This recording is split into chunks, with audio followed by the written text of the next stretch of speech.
25 तारीख ग्रहों का खेल क्या रहेगा 25 नवंबर को धनु राशि वालों के लिए जान लीजिए। बहुत महत्वपूर्ण दिवस है। इस दिन ग्रहों का एक परिवर्तन का योग जो है, जो सुबह सुबह सूर्योदय से पहले आपकी राशि में बन रहा है, जो आपके लिए एक ग्राफ को पॉजिटिव करने का योग कहीं ना कहीं बनाता दिखाई दे रहा है। जितना आप सरल, जितना आप लोगों के चरणों में बैठ कर कार्य करोगे, बड़े लोगों के साथ मिलकर कार्य करोगे, आशीर्वाद लेकर कार्य करोगे, सफलता की गारंटी ग्रह आपको देते दिखाई दे रहे हैं।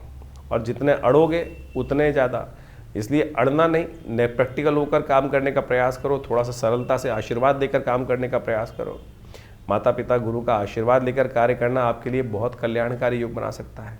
इस दिन श्री पंचमी है और विवाह पंचमी भी है। इसी शुभ तिथि में भगवान राम का विवाह हुआ था और इसके साथ साथ श्री पंचमी, इंद्र ने भी विजय प्राप्त करने के लिए इसी दिन से महालक्ष्मी की आराधना शुरू करी थी। कहा जाता है कि जब इंद्र श्रीविहीन हो गए थे तब इस दिन से मार्गशीर्ष मास के शुक्ल पक्ष की पंचमी को, जिसको श्री पंचमी कहा जाता है, महालक्ष्मी के लिए उन्होंने प्राप्ति के लिए उन्होंने यज्ञ आरंभ किया था और फिर महालक्ष्मी को भी स्वर्ग की निधि के रूप में स्थापित करने के योग बने थे।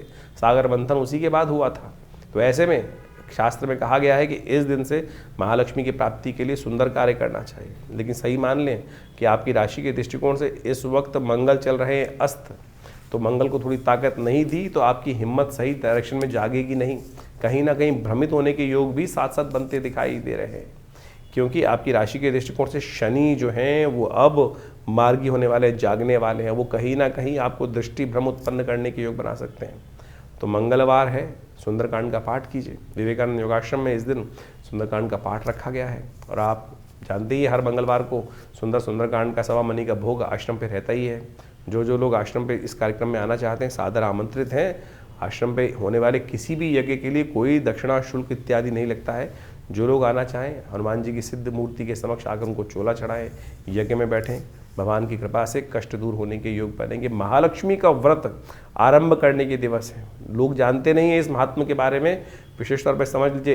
इस दिन से श्री सूक्त का पाठ जो शुरू कर देते हैं श्री पंचमी तक, बसंत पंचमी तक। ये श्री पंचमी जो है मार्गशीर्ष की है और जो बसंत पंचमी तक महालक्ष्मी की सुंदर आराधना करने के योग बनाते हैं। कहा जाता है कि महालक्ष्मी का प्राकट्य उसी वक्त हुआ था सागर मंथन से। श्री पंचमी बहुत अद्भुत योग है। आमतौर पे श्री पंचमी को शायद लोग भूल जाते हैं और केवल जो फागुन में आती है बसंत पंचमी के अवसर पर उस दिन तक, यानी इस मार्गशीर्ष से लेकर फागुन तक की जो विशेष तौर पर पंचमी आती है उस समय तक, इन पंचमियों के दिनों में विशेष तौर पर कहा जाता है जो महालक्ष्मी की आराधना करते हैं